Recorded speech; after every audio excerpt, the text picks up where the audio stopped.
अपनी प्रतिष्ठा पर अपने आप प्रश्न चिन्ह लगा रहे हो। आपने ये समाज में कहा, साहब मुझको कोई मानता ही नहीं है, मेरी विद्या का कहीं आदर ही नहीं है, विद्वानों को कोई पूछता ही नहीं है। इसका मतलब आपके पास विद्या तो है, पर दूसरे लोग उस विद्या का आदर करें तदनुरूप आचरण नहीं है, समय के अनुरूप व्यवहार करना आपको नहीं आता। क्यों चाहते हो कि मेरी विद्या का सम्मान हो? क्यों चाहते हो मेरी तपस्या को लोग माने?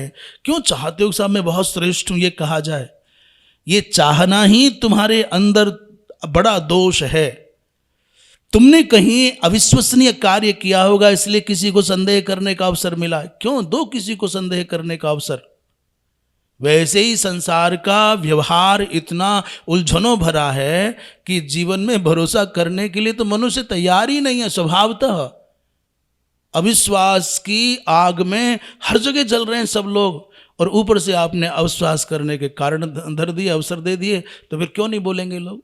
तो जब कभी आपके व्यक्तित्व पर प्रश्न चिन्ह उठे, जब कभी आपकी योग्यता पर प्रश्न चिन्ह उठे, जब कभी आपके आचरण पर प्रश्न चिन्ह उठे, धरती पर कोई भी जाना अनजाना उंगली उठा रहा है, इसका मतलब कभी आपने अवसर दिया होगा। तो सावधानी स्वयं करनी चाहिए कि भाई ऐसा दिन क्यों आया कि लोग ऐसा सोच रहे हैं, कहाँ ठीक करना चाहिए मेरे पवित्र व्यक्तित्व को विशुद्ध करके दिखाने के निमित्त मुझे कौन सा प्रयास करना चाहिए, ये ध्यान में रखे। और होता क्या है, लीकेज कहीं और है और टेपिंग कहीं और की जाती है, समस्या कहीं और है और सुधार करने बात यहाँ हुई है। हेलो, दुनिया से तमाशा किया जाता है, अरे जहाँ गड़बड़ी है वहीं ठीक करो ना। परंतु लोग, समस्या इनके साथ है, चर्चा उनसे होगी, विचार वहाँ होगा, निर्णय वहाँ होंगे।